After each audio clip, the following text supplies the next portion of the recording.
सबसे पहले आप ये वीडियो देखिए। अभी एक फैशन हो गया है, अंबेडकर अंबेडकर अंबेडकर अंबेडकर अंबेडकर अंबेडकर। इतना नाम अगर भगवान का लेते हैं तो 7 जन्मों तक स्वर्ग मिल जाता है। इस वीडियो के अंदर जो शख्स आपको नजर आ रहे हैं वो इस देश के दूसरे सबसे मजबूत सबसे बड़े पद पर बैठे व्यक्ति अमित शाह। इस वीडियो के अंदर जिस तरीके से बाबा साहब अम्बेडकर का नाम लिया जा रहा है, मैं उस तरीके से बाबा साहब अम्बेडकर का नाम नहीं ले पाऊंगा, लेकिन आपने सुना कि किस तरीके से इस देश के एक बड़े लीडर, इस देश की राजनीति का एक बड़ा नाम चाणक्य कहे जाने वाले बीजेपी के अमित शाह किस तरीके से संसद भवन के अंदर खड़े होकर के बाबा साहब डॉक्टर अम्बेडकर का इस तरीके से नाम ले रहे हैं, कितना अपमानित करके बाबा साहब अम्बेडकर का नाम लिया जा रहा है। आपने इस वीडियो में साफ साफ सुना। मैं बताना चाहूंगा अमित शाह के बारे में। अमित शाह वही है, वही शख्स है अमित शाह जिसको 2002 के दंगों में गिरफ्तार किया गया था। गोधरा कांड को लेकर के गुजरात के अंदर जो दंगे हुए थे, उन दंगों के मास्टरमाइंड कहे गए थे एक तरीके से अमित शाह, और बीजेपी के कई बड़े नेता उसके अंदर गिरफ्तार हुए थे, जिनमें अमित शाह का एक बड़ा चेहरा था। एक गिरफ्तारी से लेकर के संसद भवन तक का रास्ता अमित शाह जी ने तय किया, लेकिन अगर वो यहाँ तक पहुंचे हैं, एक जेल में रहे कैदी से लेकर के एक सांसद बने और उसके बाद में गृह मंत्री तक अगर वो पहुंचे हैं, तो ये देन बाबा साहब अम्बेडकर और उनके द्वारा दिए गए संविधान की है। लेकिन इन्होंने कहा अपनी वाणी में और अपने उन कागजों के अंदर देख करके, और इनके जो पीछे सांसद बैठे थे उन्होंने ठहाके लगाए इस बात के ऊपर कि अगर अम्बेडकर की जगह भगवान का नाम लिया जाता, इतना नाम भगवान का लिया जाता, तो वो स्वर्ग में पहुंच जाते, 7 जन्मों का स्वर्ग उनको मिल जाता। तो पहला तो मैं ये बताना चाहूंगा कि इस देश के अंदर एक बड़ा तबका बाबा साहब अम्बेडकर का जो नाम लेता है, जो उनको भगवान के रूप में मानता है, उनके दिल दिमाग में बाबा साहब अम्बेडकर से बड़ा भगवान है ही नहीं। क्यों? क्योंकि जिस स्वर्ग की आप बात कर रहे हैं अमित शाह जी, और इस देश के कई बड़े नेता जो उनके पीछे बैठ करके ठहाके लगा रहे हैं, मैं बताना चाहूंगा कि इस देश के अंदर दलितों की, महिलाओं की, पिछड़ों की क्या स्थिति थी, इससे हर कोई भली भांति परिचित है।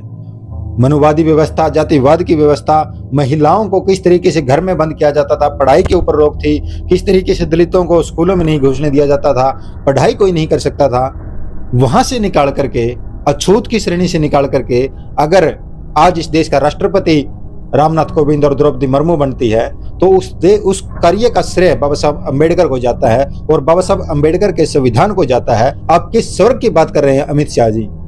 मैं ये पूछना चाहूंगा, बाबा साहब अम्बेडकर के बारे में ऐसा बोलने का अधिकार किसने दिया?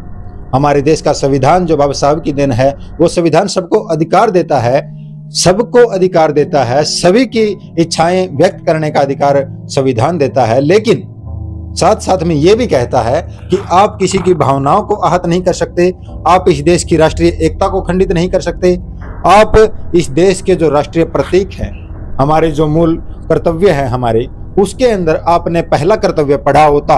अगर आपने पढ़ा होता तो शायद आप ये बात नहीं करते। क्यों? क्योंकि पहला ही कर्तव्य बोलता है कि हमारे देश के स्वतंत्रता सेनानी, हमारे देश का संविधान, हमारे देश के राष्ट्रीय प्रतीक का हम सम्मान करेंगे।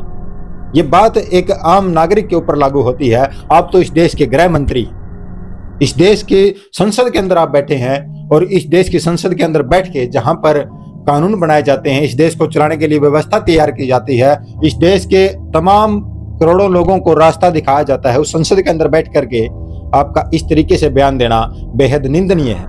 और किस स्वर्ग की बात कर रहे हैं आप, जब बाबा साहब अम्बेडकर खुद क्लास के बाहर बैठ के पढ़े, इस देश के अंदर तमाम लोगों को उन्होंने हक अधिकार दिलाए, मल ढोने के लिए पैदा हुए थे, जूतियां खाने के लिए पैदा हुए थे, उनको इस देश का नवाब बना दिया। इस देश के अंदर आज कोई भी टीचर बन सकता है, इस देश के अंदर आज कोई भी सैनिक बन सकता है, इस देश के अंदर आज कोई भी MP MLA बन सकता है, सांसद बन सकता है, और राष्ट्रपति, प्रधानमंत्री, मुख्यमंत्री बन सकता है।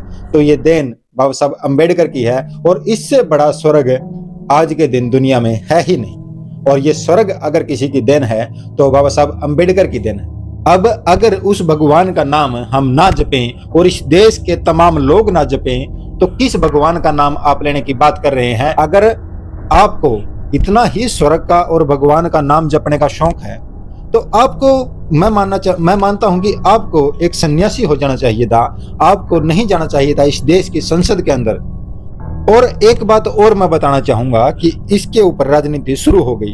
हालांकि ऐसे बयान उस समय दिए जाते हैं जब आप किसी व्यक्ति को बैकफुट पर जाता हुआ देखें, किसी व्यक्ति को बिल्कुल गायब नजर पाएं, किसी व्यक्ति को यह देखें कि कई दिनों से नजर ही नहीं आ रहा, मीडिया उसकी बात नहीं कर रहा, या फिर लोगों के अंदर उसकी चर्चाएं बंद हो गई है, तब बौखला करके कोई भी राजनेता, कोई भी व्यक्ति जिसको मीडिया में बने रहने का शौक हो, वो ऐसे बयानबाजी देता रहता है। लेकिन इसके चलते, अपनी ऐसी बयानबाजी के चलते किसी महापुरुष को गाली देना, अपनी कुंठित सोच को व्यक्त करना कहां तक जायज है।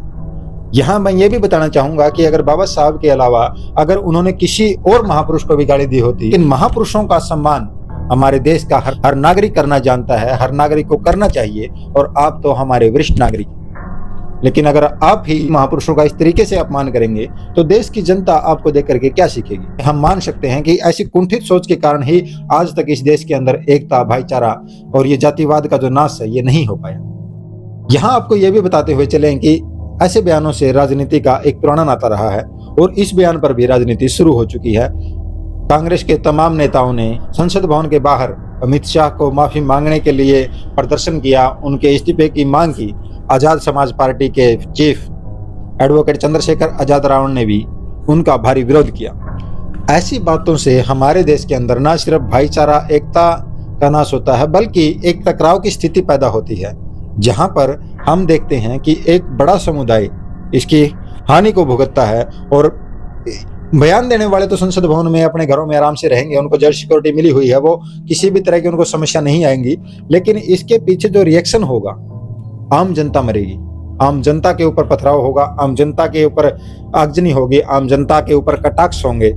आए दिन ऐसे ऐसे बयानों से इस देश के अंदर दंगे भड़कते रहते हैं। मैं अपील करना चाहूंगा अपने देशवासियों से कि राजनीति के चक्कर में आपसी भाईचारा खराब ना करें, आपसी भाईचारा बनाकर रखें, और जो गलत करता है उसका विरोध खुल करके करें, उसको एहसास दिलाएं, चाहे वो कोई भी हो। तो आज की इस वीडियो में इतना ही। आप इसके ऊपर अपने क्या विचार रखते हैं ये कमेंट बॉक्स में जरूर बताएं।